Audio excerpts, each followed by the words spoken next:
It is Pink and Never Gonna Not Dance Again on BBC Radio Newcastle. It is the sound of the North East at 16 minutes past 11. We've got Craig David to come, and we've got Years and Years as well. Now, if you listened to the Breakfast Show this morning, you'd have heard that really shocking story from Tyne and Wear Fire Brigade about kids throwing petrol bombs, and it was really, really upsetting story. And this is equally an upsetting story and statistic that Teesside, which is, it's not a million miles away from us, is it really? We're all, I think we're all the same northeasterners. It's one of the worst places for knife crime per head of population. These are new figures, more so than Manchester and Birmingham.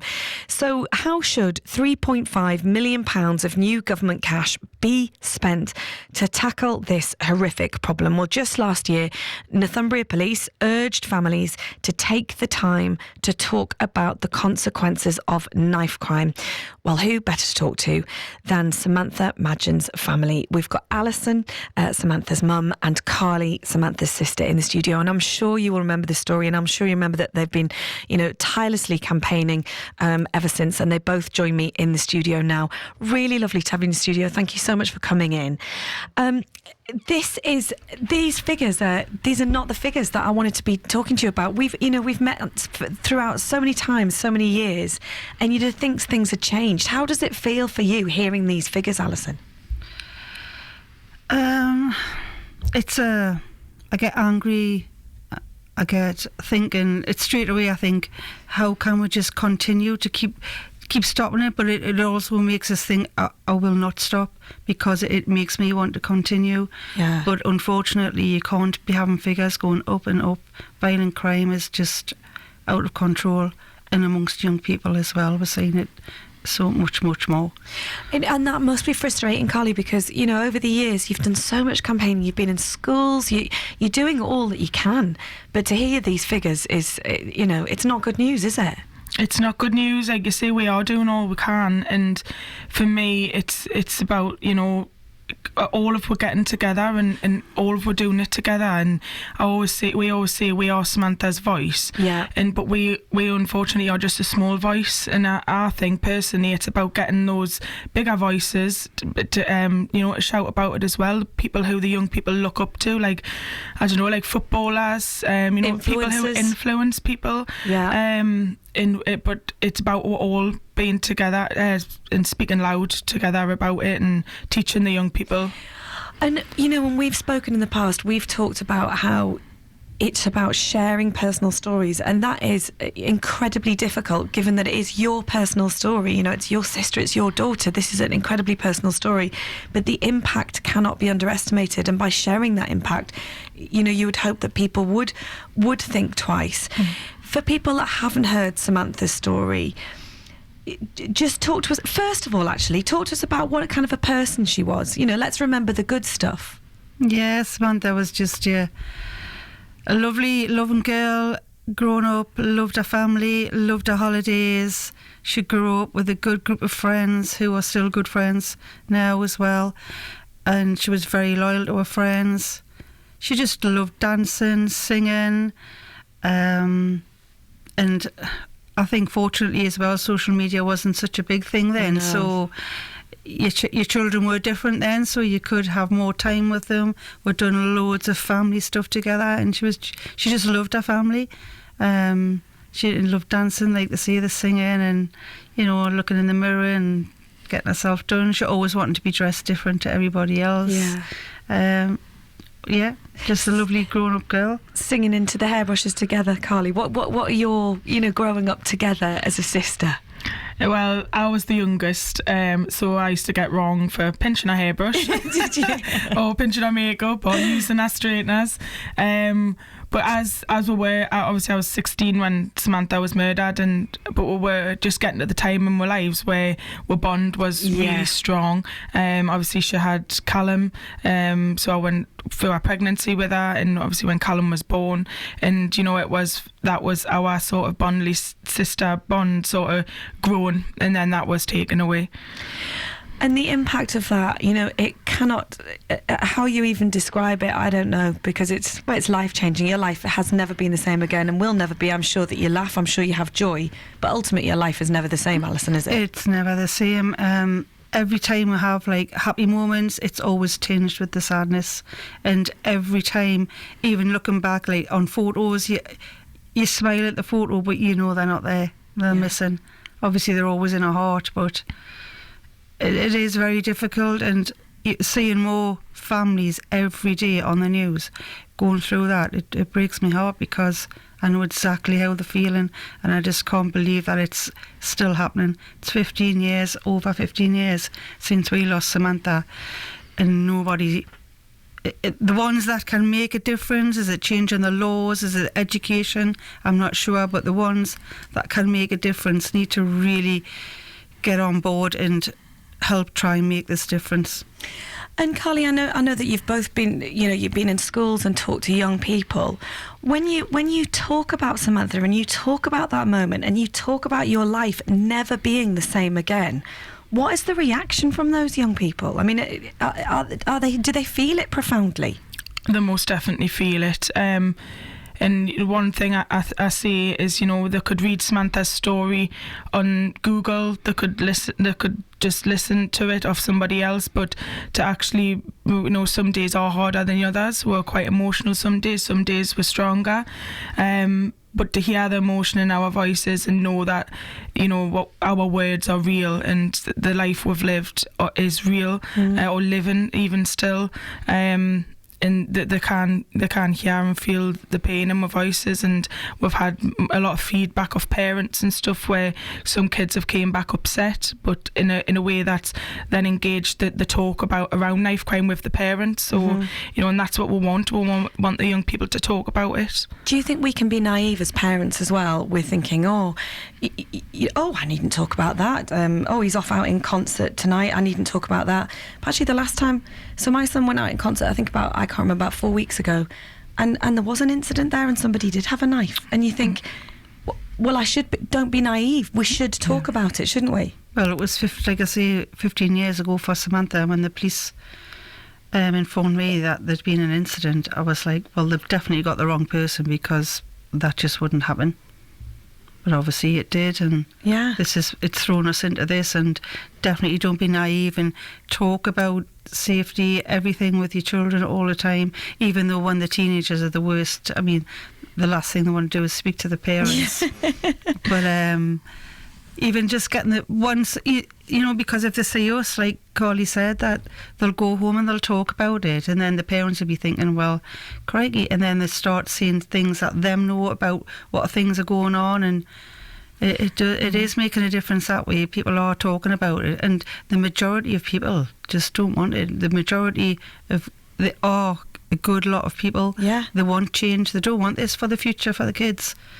And I know that you've obviously you've campaigned tirelessly, and you've got this new retreat which is in Samantha's name. I'm just going to play a little clip because you're on the telly box tonight. Okay. So this is you on the telly box. We're launching our victims retreat that we've been a mission of ours since we started Samantha's legacy. Obviously, through our own experience, we know how important it is to be able to have that escape.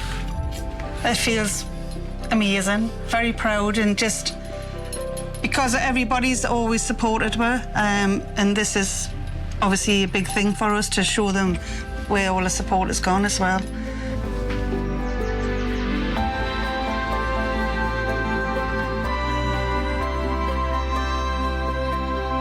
At the time of losing Samantha, if we had been offered something like this, we do believe that it would have helped us. It would have helped sort of just escape the reality and come to terms with the trauma that would been dealt with.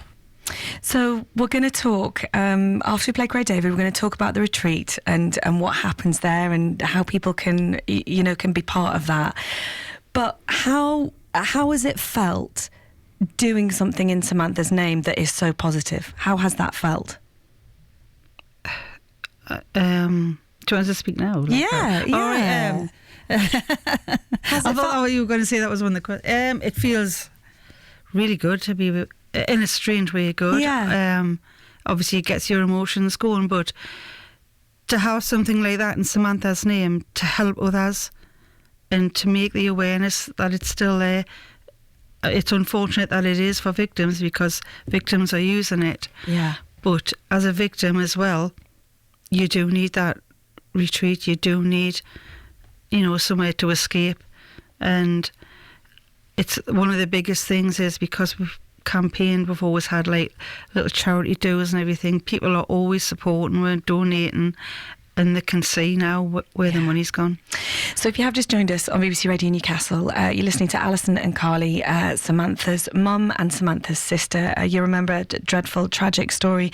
Samantha lost her life when she was just 18 years old. She was just 18, wasn't she? Yeah. I mean, and her little boy was 2 months old, so she was really a baby herself as well. So we're going to chat more about the retreat in the next couple of minutes or so. If you've got any comments to make, we always welcome them. This is your radio station, 81333. Start those messages with BBC. Who doesn't love a bit of that? We've also got years and years in 2 ticks as well. So we are chatting about a really difficult subject today, but also one that absolutely needs talking about. And that is that the figures for knife crime in Teesside, which literally, I mean, we're all part of the same North East family, aren't we? Not a million miles away from us at all, is one of the worst places for knife crime per head of population, more so than Manchester and Birmingham. So how should £3.5 million of new government cash be spent tackling this problem? Well, we are chatting today to Alison and Carly, who are Samantha Madgen. You'll remember Samantha's story, really tragic story. Samantha lost her life to knife crime when she was just 18 years old. A little boy was just 2 months old at the time. And Alison is Samantha's mum and Carly is Samantha's sister. And I mean, there's some positive news. They've got an incredible new retreat, which has been opened in Samantha's name. And you can see that story on We Are England tonight, BBC One at 8:30. But these figures, as we've said, they're awful, Alison, and depressing, Carly, for you. Really depressing. 15 years on that you've suffered this horrendous tragedy. And I guess your life's work has been to stop this happening to other people. And yet it hasn't. Just talking off air there about how do we make this a group effort, Alison? Because you guys have been going into schools for years now. Yeah. I think what we want to do as well is it's talking to the children.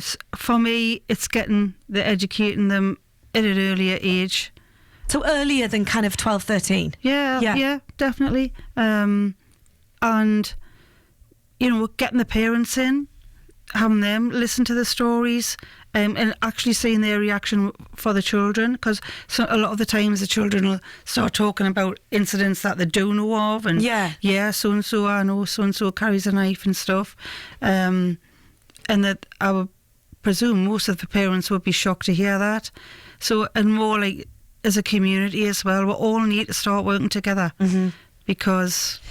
I mean, it's interesting, isn't it, chatting to you today, because you might have heard that story about the firefighters in West Denton being attacked, and I suppose instantly your reaction is, well, what were the parents doing? Where were the parents? But then it's too easy to judge, because, some kids are not easy to control. Some people don't have good relationships, but we've got to forge those relationships and make children and parents talk, haven't we, Carly? Yes, certainly. And like we say, it's about the parents having these conversations with the young people. They're needed, even if it is uncomfortable to talk about the different subjects, violence, serious violent crime, but it needs to be talking about with young people, and the young people need to realise the damaging effects they can have. Absolutely.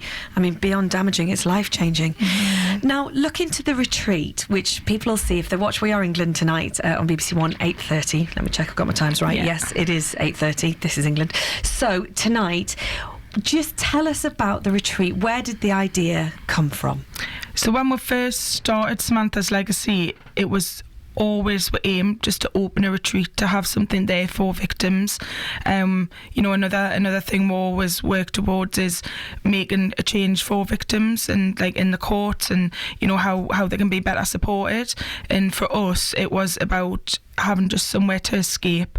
I always say, with Samantha, when Samantha died, we had a lot of press and stuff at the door, and at that kind of time it wasn't, no one was like nasty or anything like that, but we just didn't want too many people there. We just wanted time to sort of get over the shock of on the realisation of what had happened to us as a family, happened to Samantha. Obviously we had Callum as a baby, and we just wanted to escape and just clear our minds and just sort of realise what had happened. And just take time out away from everybody else, wanting something from you and wanting stories and all of that, because that is not the point at which you need to be giving those. Everyone meant so well, but it's at a time where you're very vulnerable and you just need that time on your own. Yeah. And so will police nominate people then that can come along, Alison? Will police nominate families? Yes, they will. We'll work closely with the victims, the Violent Reduction Unit, with Kim McGuinness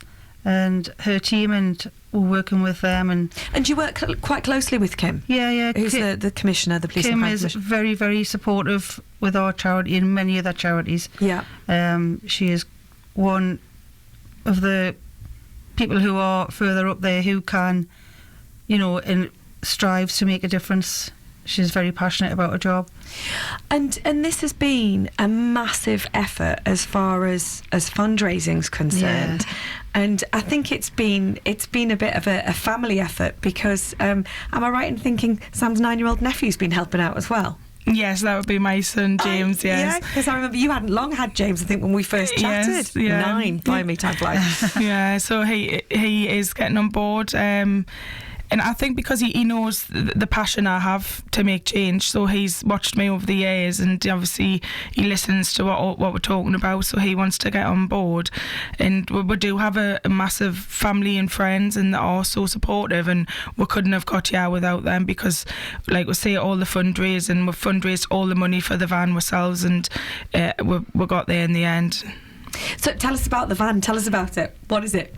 It's amazing. So it's a Percy Wood Country Park. It's on a lovely golf course. It's a very quiet site. We wanted a site like that. We didn't want a lot going on.